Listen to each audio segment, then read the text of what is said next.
You were never supposed to hear this. In fact, the very men who built your world made sure you never would. But tonight, the silence breaks. Because deep in the winter of 1856, something was born beneath the floorboards of a Quaker meeting house in southeastern Ohio. Not something evil. Not something divine, but something forbidden. 3 infant boys identical, perfect and wrong. Born without pain, without crying, without fear. Born knowing. They saw the truth before they saw light. And from the moment they opened their eyes, the world began changing in ways no one was prepared to face. This is not a ghost story.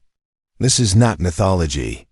What I'm about to tell you comes from handwritten accounts hidden for over a century, discovered in attics and hollow walls, then buried again by institutions terrified of what they revealed.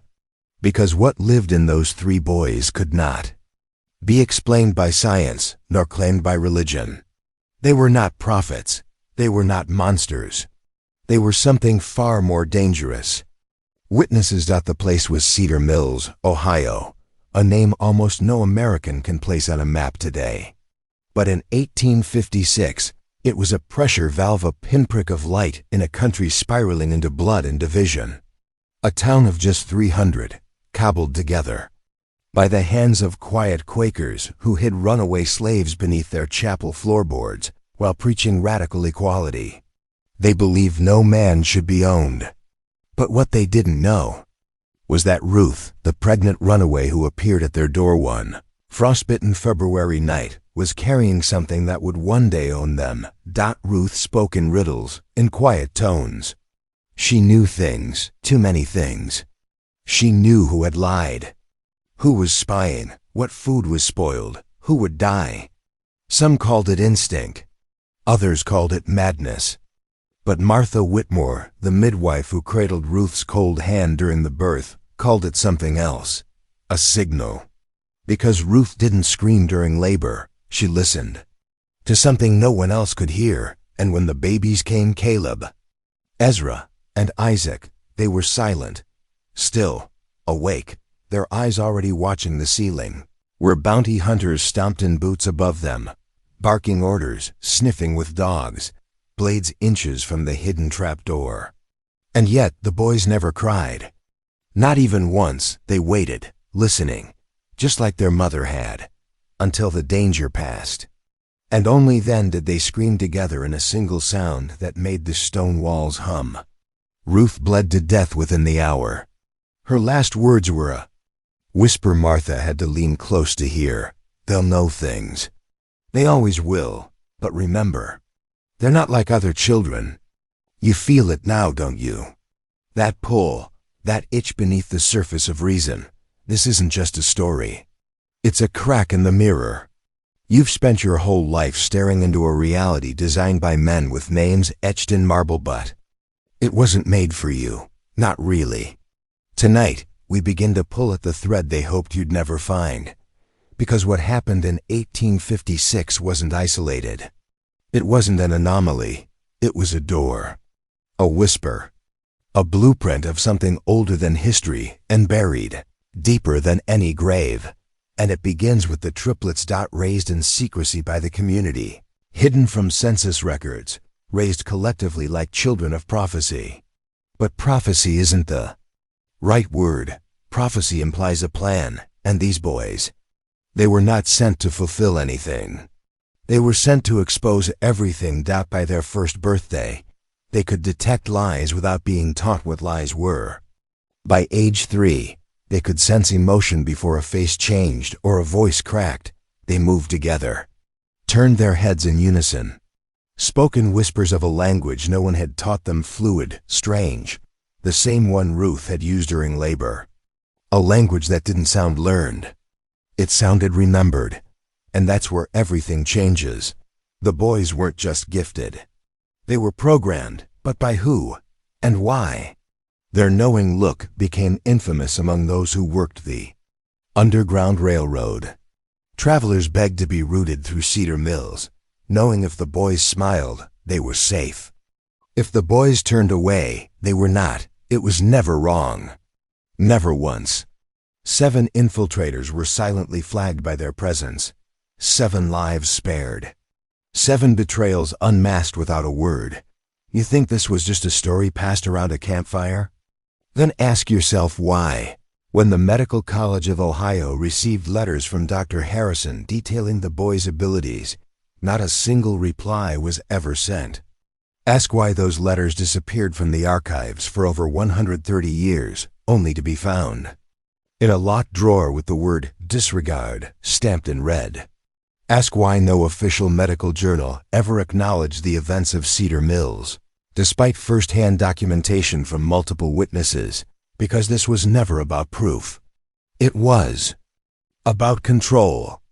If these boys existed, if what they could do was real, then nothing we know about the limits of the human mind, the boundaries of consciousness, or the structure of perception is true. And if that falls, everything falls. This is your last moment of comfort. If you keep listening, you'll fall deeper. But if you're still here now, you were meant to be. Let's begin. Something watches us, not from above, not from below, but from within, behind the eyes, beneath the words. Something ancient, patient, cold, and for a brief terrifying moment in 1856, that something opened its eyes through 3 children and blinked. The triplets of Cedar Mills were not anomalies. They were apertures, lenses pointed inward, exposing the systems behind the veil of polite society, behind the clockwork rituals of religion and law. They were not here to learn the world's games. They were here to show the world its own reflection. And the reflection was ugly. From the outside, their behavior looked innocent, strange perhaps, but explainable to the willfully blind. Caleb, Ezra, and Isaac played with other children but always preferred each other's company. They learned to speak, but often chose to communicate with that fluid, uncanny language Ruth had whispered into their ears before her blood cooled. The community passed this off as a private twin language, a curiosity often seen in multiples. But this wasn't some babble of syllables. Their secret tongue had grammar, repetition, structure, like a ritual remembered from a past life.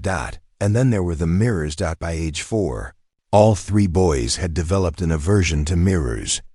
They wouldn't approach them, wouldn't look into them. If someone held a reflective surface near their faces, they would flinch as though burned. And when forced to look by accident or circumstance, they would fall completely silent, expressionless. Their lips would move, but no sound would come. No scream, no whimper, just movement. Like they were speaking to something only they could see. This terrified their caretakers. One night, Martha Whitmore crept toward their shared bedroom with a hand mirror, determined to see what was truly going on. She cracked the door slightly and caught a glimpse of the 3 boys sitting perfectly still in front of a mirror staring at their reflections. Their lips moved in unison. And on the mirror's surface, for the briefest of seconds, Martha swore she saw something move independently. Something that didn't belong to the room. She dropped the mirror. It shattered. All 3 boys turned to her at once. "He saw you," they said together. She never spoke of it again. Not publicly. You want this to be folklore. But folklore doesn't explain what came next. At age 5, the boys stopped responding to certain adults in town, refused to make eye contact, refused to speak.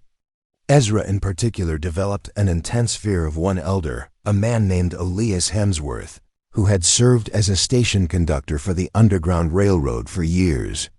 Elias was known to be kind, pious, and generous. But whenever he entered a room, Ezra would cry without tears.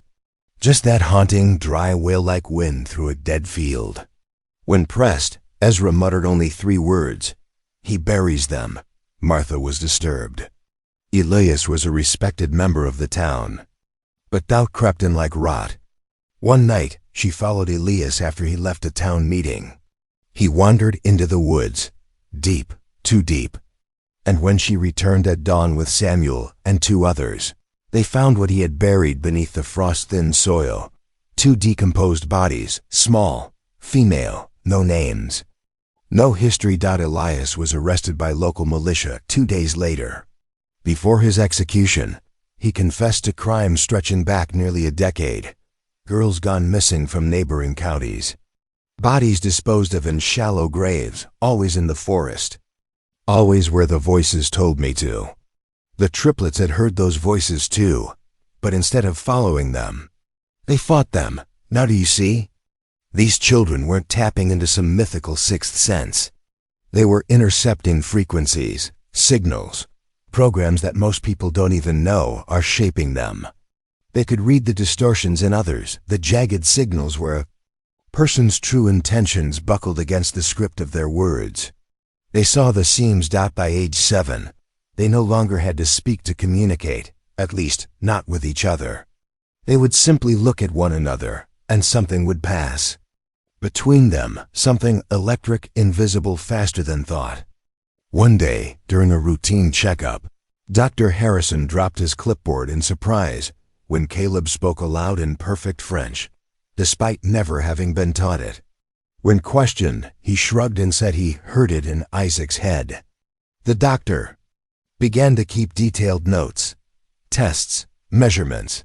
He tried blindfolding one boy while showing another pictures of animals or letters. Without fail, the blindfolded boy could identify exactly what the other had seen, repeatedly, over days, over weeks. The data was irrefutable, yet Harrison was terrified to publish. Why? Because the implications were not just scientific, they were political, spiritual. If these boys could read one another's minds, anticipate betrayal, and sense evil before it acted, then our systems of power, justice, politics, punishment, even religion were exposed as archaic illusions. You cannot build an empire on illusion. Once true perception enters the room. But someone found out. It began with the men in gray coats. In the autumn of 1864, when the boys were 8, 2 men arrived in Cedar Mills under the pretense of being railway inspectors. But they asked questions that had nothing to do with trains.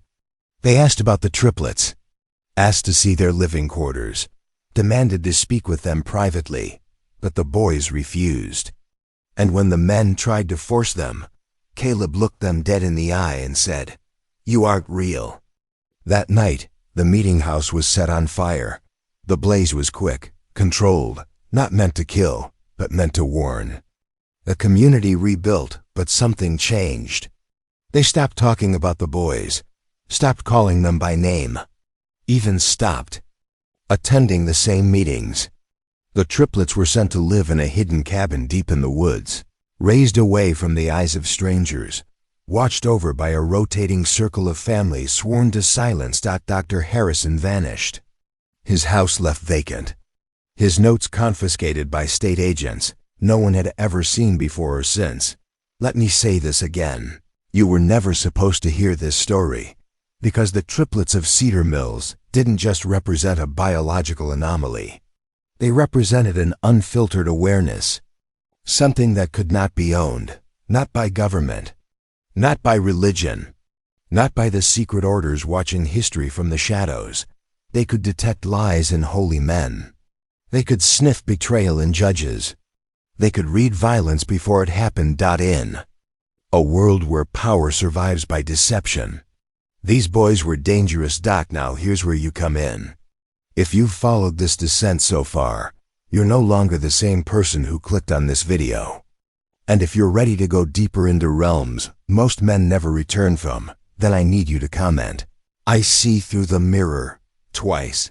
That's not just a code for the algorithm. It's a symbolic act, a signal to the world and yourself that your awareness is no longer under their control. Say it twice. I see through the mirror. Write it, feel it. And the descent will continue, because the deeper we go, the less of this world remains intact. And now we come to the part they tried hardest to hide. When the boys turned 9, something changed. Not in them, but in the air around them. Birds avoided their home. Dogs barked without cause. Clocks near them began to drift out of sync. Small things at first.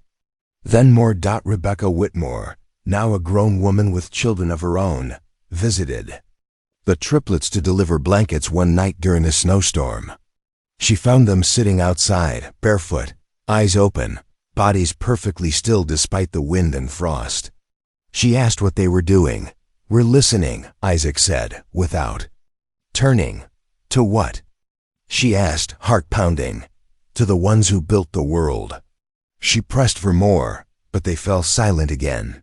Only Caleb looked at her, as if seeing a fracture inside her chest she didn't know was there. "They'll come for you too," he said. "They already have." 2 months later, Rebecca was institutionalized after she began drawing incomprehensible symbols on her walls, speaking in tongues, and claiming her reflection no longer obeyed her. She died 3 years later in an asylum under unknown circumstances. Her drawings were confiscated. Her medical records redacted. Her death marked as undetermined. But one nurse before quitting the facility forever told a local reporter that Rebecca's final words had been, "They're behind the mirrors. They're inside the clocks." And if you think that's the end of the triplets' tale, you don't understand how deep this goes, because their real impact didn't end with their isolation, it began with it. From that hidden cabin in the woods, a ripple went out. Whispers, dreams, strange sightings. A secret order that would emerge in the years after the Civil War, tied to hidden schools, hidden children, hidden truths, but we're not ready to go there. Not yet. Not yet. The year was 1856, but the shadows that clung to St. Mary's Convent seemed far older than any scripture whispered in its vaulted halls, older than the cracked stone that lined its crypts. When the Macabre mystery triplets first arrived, the air itself changed. Nuns claimed the candles flickered backward, that shadows bent against the light. There was no scientific explanation for what followed, no rational theory that could justify the dread that leaked into every corner of that cold, Gothic convent. This wasn't just a story of 3 orphans taken in by pious hands. This was something else, something watching, something waiting. It began subtly, in whispers. Sister Annalise, a senior nun known for her iron discipline and unshakable faith, was the first to hear them 3 distinct voices, murmuring in the silence of the refectory long after the children had gone to sleep. The voices were indistinct, neither Latin nor English, echoing as if spoken through centuries of dust. At first, she chalked it up to tiredness, to the ache of old age and the weight of prayer. But the next night, the voices returned, clearer. Not just murmurs now, laughter. Children's laughter, twisted and layered, like a choir tuned half a note too low. Then came the humming. A slow, sweet, bone-deep melody that made her blood run cold. A tune no one had sung in over 300 years. A lullaby from a time when lullabies were spells to keep the dead away. Other nuns began reporting strange occurrences. Sister Imelda claimed she found black feathers inside her pillow burned at the tips. Sister Francesca saw all the crucifixes in the orphan dormitory turned upside down. They blamed it on blasphemous vandals, perhaps one of the older orphans, rebelling, but none of them could explain how the locks had been sealed, how no one had entered, and how the security dogs barked at corners where no one stood. The triplets, meanwhile, remained eerily calm. Always together, always quiet, except when they sang. They often sat beneath the withered oak in the courtyard, braiding each other's hair and singing softly an ancient off-tempo harmony that no one recognized. Sister Eloise, who once ventured close, claimed her ears rang for hours afterward, as if she'd been near a tunderclap. Then came the night of the black rain. It started with thunder, deep and guttural, as if the earth itself was growling. Clouds poured in faster than nature allowed, swallowing the moonlight whole. At midnight, it began to fall, not water, but thick, tar-like droplets that hissed when they hit the stone. The convent's roof bled. That's how the nuns described it. Bleeding tiles and crying walls, The children screamed. All but 3. The triplets stood in the chapel, arms outstretched, singing their crooked lullaby beneath the inverted crucifix. Sister Agnes, who had served 40 years in missionary lands and faced famine, war, and plague, fainted at the sight. She later muttered in delirium, "They are not children. They are echoes. They are old." After that night, things spiraled. Animals began dying. Birds dropped from the sky mid-flight, found lifeless in the courtyard with their eyes missing. Cats went missing. The dogs refused to enter the eastern wing. The triplets still slept there. More chillingly, journals belonging to long-dead abbesses began appearing in strange places. One was found inside a loaf of communion bread, another sealed beneath a nun's pillow.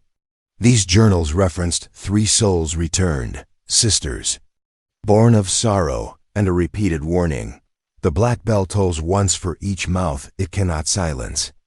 No one understood the phrase, until Sister Miriam rang the old convent bell, an artifact unused since the Black Death, and it let out not 1, not 2, but 3 resounding gongs.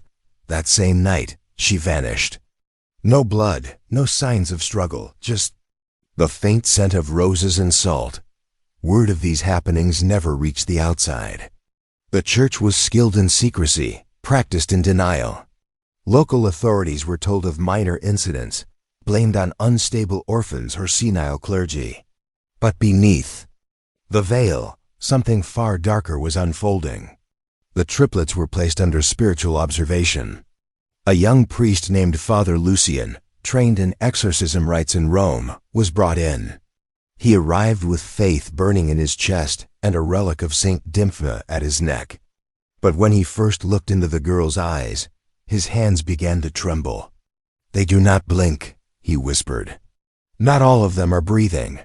His records, later found in the sealed vaults of the Vatican, describe encounters that cannot be dismissed as hysteria. He claimed time slowed around them, that entire minutes would pass where nothing moved but their eyes. He tried to speak the holy rites, but forgot the words mid-prayer, as if something in their presence erased sacred memory. He once described a moment where, for just a flicker of a second, he saw something behind their skin-like faces shifting. Behind a veil, ancient and starving, his final recorded entry was simple: "I have made a mistake. These are not orphans. These are doorways." Within a week, he too was gone. From there, the records grow: inconsistent pages missing, ink smudged, names redacted. But stories slipped through the cracks. Of a secret ritual that Sister Annalise attempted, some forbidden rite meant to sever. Possession, drawn from a heretical text buried in the catacombs. It required blood. It required sacrifice. It required one child to be isolated from the other 2. They chose the youngest, Elsabeth, and locked her in the basement chapel where light never reached. For 3 nights, she screamed. Not in fear but in rage. On the 4th night, she stopped. And the walls began to bleed again. When the door was opened, there was no sign of her. Only a spiral carved into the stone floor, 3 interlocking circles, ancient and pulsing, as if the stone itself still remembered her steps. The remaining 2 girls no longer spoke. Not even to each other. They simply held hands and stared. No more lullabies.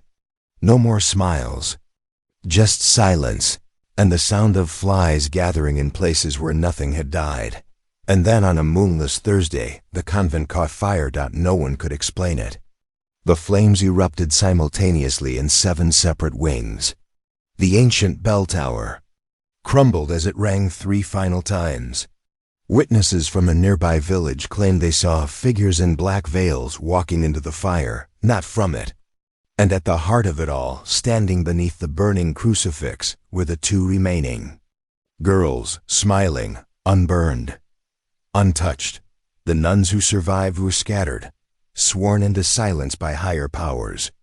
The church sealed the grounds. The official statement spoke of gas leaks, faulty architecture. But some say that when the Vatican investigators arrived, They found 3 sets of child-sized footprints in the ashes leading toward the forest, and vanishing at the edge of an ancient oak, twisted like a scream. What happened to the triplets after that is buried in contradictory testimonies, ghost stories, and local superstition. Some say they were seen decades later unchanged, unaged, walking the halls of a Romanian monastery where priests began bleeding from their eyes. Others believe they are still children, trapped in time, used as vessels by something that predates the church itself.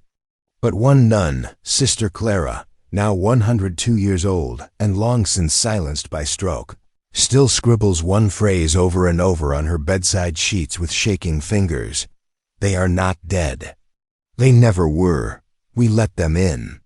And beneath all the fear, all the silence, one mystery remains unanswered. Who were they before St. Mary's? No birth records, no baptismal logs, no witnesses to their arrival except one wagon driver who went mad before he could testify. Just 3 girls. 3 names, 3 lullabies, and a legacy written in ash, blood, and silence. You wouldn't find it on any floor plan. It wasn't marked in blueprints or listed in ledgers. But those who walked past room 7 in the east corridor said they felt a pressure in the air, like something alive was trapped behind the walls, breathing too shallow and too fast. It was said that on cold nights, the radiators along that corridor hissed louder than elsewhere, sometimes murmuring what sounded like muffled prayers, or sobbing. This was the eastern wing of St. Mary's Convent, a place the senior nuns claimed was under repair for over 20 years. But no tools ever clinked there, no carpenters came or went. And yet, the lights were always on. What lived in that light was the subject of whispered lore, even among the staff, a special project approved long ago by people far beyond the church, not priests, not bishops, but men in crisp gray suits with hands too clean and smiles too dry. They called them the visitors. Around the early 1960s, amid the Cold War panic and waves of mind control experimentation, the convent was quietly recruited to become a research outpost. Not publicly, never with any paper trail that could be traced. The Vatican itself may have turned a blind eye, or even played a silent partner. The nuns were instructed to serve science in the name of salvation. But what happened beneath those high, whispering ceilings was anything but holy. There, inside what became known as the Hollow Wing, a secret experimentation program unfolded, one that weaponized purity, silence, and obedience. Children were the primary subjects, especially orphans with no paper trail or family to come looking. The church provided them as part of a healing ministry. But healing was the last thing that happened. Instead, they were studied, probed, manipulated, and broken. What were they testing? Not medicine, not therapy. No, this wing wasn't about healing bodies. It was about breaking minds. They wanted to know how far belief could be pushed before it shattered. Could a child be made to believe their pain was divine? Could memory be erased through ritual? Could terror become a form of worship? There were rooms with one-way mirrors, crucifixes hung upside down in some. In others, they were perfectly upright, but wired to shock. A rosary might be given as a comfort one day, then taken and used as a punishment the next. One girl, aged 11, reportedly developed a condition where she screamed in Latin, a language she never learned. They kept her in room 11 for weeks, feeding her Bible verses through a speaker while she was strapped down and blindfolded. By the time she emerged, she only spoke in whispers and refused to touch anything made of metal. The nuns involved were not the kind you read about in warm memoirs or see in children's books. These were the hollow angels, women with starched habits and steel spines. They prayed with cold eyes and held syringes like rosaries. They wore their silence like armor. Rumors suggested they were trained, not just religiously, but psychologically. Some even speculated by military psychologists. Their job was not to teach, but to unravel. Why children? Why orphans? Because no one misses the invisible. The younger the mind, the easier it bends. Trauma doesn't just hurt, it rewrites. The goal, it seemed, was to discover how to erase certain memories and replace them with programmed reverence. They called it divine conditioning. A subject would be isolated, deprived of light and sound, then gradually exposed to structured ritual, prayer, light, hymn, paired with reward or punishment. The brain, desperate for pattern and purpose, would adapt. Over time, some children began to believe the rituals were their only salvation. Others became catatonic, frozen between pain and obedience. And then there were the tapes. In 1998, a whistleblower leaked several audio recordings, grainy, staticky, hard to verify. But those who heard them never forgot. In one, a young boy is asked repeatedly, "Who do you belong to?" Over and over, until his voice grows raw. At first, he says his name, then God. Then, the sisters, then finally, nothing. Only silence, followed by weeping. Then the humming of a hymn. Another tape, more disturbing still, seemed to capture a nun softly speaking to a child who was breathing heavily, possibly restrained. Her tone was gentle, almost motherly. As she recited verses from the Book of Revelation, the child begins to scream at the mention of the beast. But the nun keeps reading, unfazed. The screaming goes on for nearly 7 minutes before fading into gasping prayers. These weren't exorcisms. These were installations, programming sessions, masked as religious ritual. Every hymn had a double meaning. Every prayer had a trigger. The children weren't just victims. They were products. Why?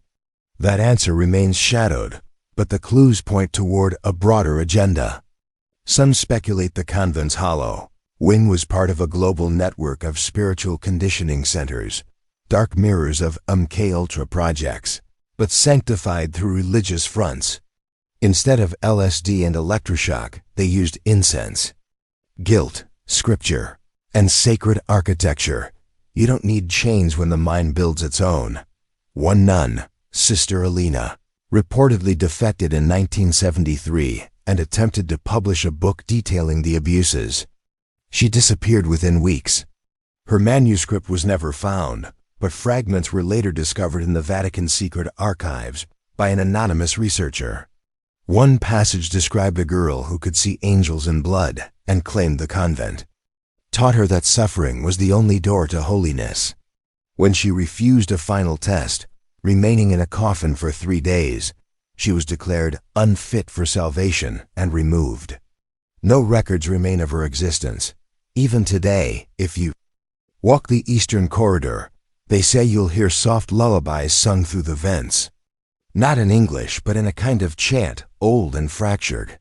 Some believe the nuns installed a system that continues to broadcast comfort hymns, 24/7. Others say it's not a machine, but echoes of children whose minds were reshaped. Like clay and then abandoned. St. Mary's never admitted to any of this. When pressed, the diocese called the rumors blasphemous fabrications and blamed satanic panic of the late 20th century. But security logs show multiple government vehicles arriving at night between 1962 and 1987. Flight logs indicate medical researchers from Switzerland, Canada, and Argentina made private visits. And curiously, the church's insurance policies included a clause for experimental injury liabilities, which was removed in the early 1990s after media inquiries. Perhaps most chilling of all was the Room of the Weeping Saints. Behind a false wall near the old confessionals, there existed a chamber lined with statues of saints. All had their eyes painted shut. In the center stood a child-sized chair surrounded by mirrors. A lone camera faced the chair. No one knows what it was used for. Some claim it was the final stage of the conditioning, where children had to confront their own reflection until their sense of self dissolved. Others think it was a punishment room, a place of spiritual shame. where children were told they had disappointed God and were left to pray until they begged for forgiveness, even if they didn't understand what they had done. The walls in that chamber had claw marks. In 2012, urban explorers claimed to have entered the long-sealed hollow wing. They posted photos showing small beds with restraints, crucifixes etched into the ceilings, and drawers full of old, labeled files, most missing the contents. One particularly disturbing image showed a painted mural on the wall, a child floating upward, arms outstretched, as angels with no faces pulled her toward the clouds. Beneath the painting were the words, "Through obedience, ascension." What became of the hollow angels? Many died or vanished. A few retired quietly to other convents, never speaking of their past. One, Sister Doria, was seen wandering a cemetery in 2005, muttering numbers and Bible verses before collapsing. Her final words, captured by a passerby, "I saw what belief can do to a soul. It can make it forget it was ever human." And the children? Some likely blended back into society, unaware of the deep scars in their psyche. Others never recovered. A handful ended up in psychiatric institutions, diagnosed with conditions that defied explanation: dissociation, hallucinations, religious delusions. But always the same refrain: "I must obey to be loved." St. Mary still stands, silent and imposing. The hollow wing is sealed behind reinforced glass and padlocked doors. But the truth echoes in more than just walls. It echoes in the quiet terror of those who were shaped there, molded not in the image of God, but in the hands of men who believed they could manufacture devotion through suffering. This wasn't faith, it was programming. And the angels of St. Mary's were not divine, they were the smiling faces of obedience weaponized. And still, behind those locked doors, the red light of a surveillance camera sometimes flickers, but no one's admitted to installing it. The story you've been told about history, of kings and queens, of empires rising and falling, is a surface story. Beneath it, like a second architecture hidden under old paint, lies the story of those who never wore crowns, but shaped the world far more than any monarch. These are the forgotten architects, cloaked orders, secret societies, and invisible councils who design civilizations with precision, not for the good of all, but for the enduring dominance of a few, while common people fought wars, paid taxes, and prayed for a better tomorrow. These hidden engineers crafted the systems that ensured the same families, the same bloodlines, would rule indefinitely regardless of what flag flew overhead. The very concept of national identity, of patriotism, of democracy, was weaponized, not out of idealism, but manipulation. A distracted population is easier to herd than an awakened one. You've heard whispers: the Freemasons, the Rosicrucians, the Bavarian Illuminati. Often dismissed as fantasy, these names appear not just in folklore, but in real historical records, coded letters, suppressed memoirs, veiled correspondences between monarchs and merchants. Their fingerprints are all over the blueprints of the modern world, in the city layouts of Washington, D.C., in the strange obelisks placed around financial districts, and even in the symbols of global banking institutions.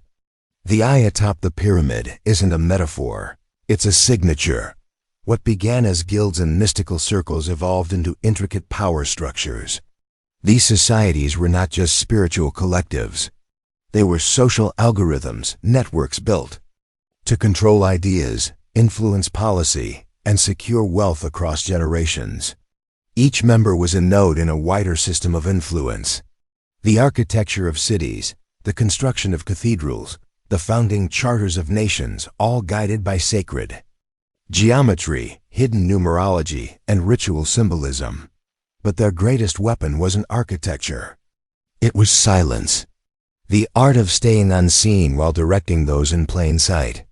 They didn't need to wear crowns because they built the thrones.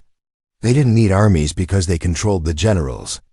And most critically, they didn't need to burn books only to redirect what books would be written and by whom. Consider the strange synchronicities across cultures that never met. The step pyramids of Egypt and Mesoamerica. The similar depictions of winged beings in Babylon and Sumeria, mirrored later in medieval angelology. These aren't coincidences. They are echoes of a knowledge system predating the rise of our modern historical record, a system passed not through conquest, but through controlled secrecy. From Babylon to Rome, from Rome to London, from London to New York, a chain of custody for power, hidden in the robes of priests, the ledgers of merchants, and the columns of temples. They did not simply plan economies, they orchestrated scarcity.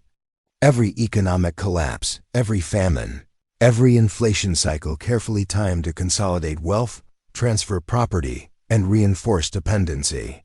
When the people are desperate, they will accept any savior. And so these architects manufactured saviors, political leaders with charisma, tech billionaires with promises, celebrities with distractions. The societies evolved too. Where once they met in stone temples and castles under moonlight, they now meet in Davos, in closed-door retreats, and encrypted channels. The names have changed: Bohemian Grove, Bilderberg Group, Trilateral Commission, but the blueprint remains the same. Design society like a labyrinth. Make the exit visible but unreachable. Even the internet, hailed as the great liberator of knowledge, was not immune. The early days of open information were tolerated because chaos is always the first step in restructuring. But once people began connecting forbidden dots, algorithms were recoded, dissent rebranded as misinformation, and silence returned. A new priesthood emerged not in temples, but in tech firms, gatekeepers of what could be seen, searched, or shared. Code became the new scripture. You might wonder, why go through such lengths? Why orchestrate such an elaborate, centuries-long deception? Because power is never safe unless it's invisible. Open power can be challenged. But secret power, it becomes myth. And myths cannot be killed, only forgotten or worse, laughed at. This is why ancient texts that hint at alternative histories were buried. Why indigenous knowledge systems were destroyed. Why every civilization that resisted, be it the Cathars in medieval France or the Dogon tribes of Africa, was eradicated or absorbed. These weren't just spiritual threats. They held pieces of a different truth, an older truth, one not authored by the architects. Throughout time, a few tried to reveal it. Scholars went mad. Journalists vanished. Whistleblowers were discredited. But the truth has a peculiar trait. It survives in fragments, in ancient graffiti, in out-of-place artifacts, in suppressed maps showing Antarctica ice-free, in the blueprints of Nikola Tesla that vanished after his death, in the messages encoded in cathedral windows and tarot decks. And here's the twist. The architects fear one thing: awakening, not revolution, not riots. Those are expected and even engineered. Controlled opposition is part of the design. But true awakening, when individuals begin to think across timelines, question the very assumptions of their reality, and deconstruct the myth of history that cannot be algorithmically contained. So the architects build distractions. Culture wars, manufactured outrage, digital echo chambers. Left and right, red and blue, all parts of the same puppet show. Because if you're arguing about the shadows on the cave wall, you're not looking for the exit. But even the architects aren't invincible. Their power, vast as it is, depends on belief. Belief in the system, in the scarcity, in the roles assigned to us. Withdraw that belief, and the structure weakens. Refuse to play the game, and the board starts to collapse. Each awakened mind is like a removed brick in their wall of illusion. They know this. That's why they're accelerating. Why digital IDs, smart cities, and global surveillance are no longer theories but blueprints. They're building the final temple, not of stone, but of control. And this time, you won't see the chains.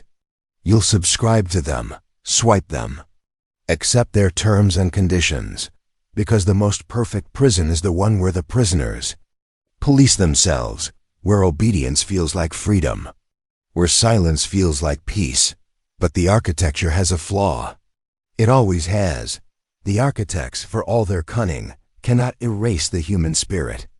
They can edit books, but not intuition.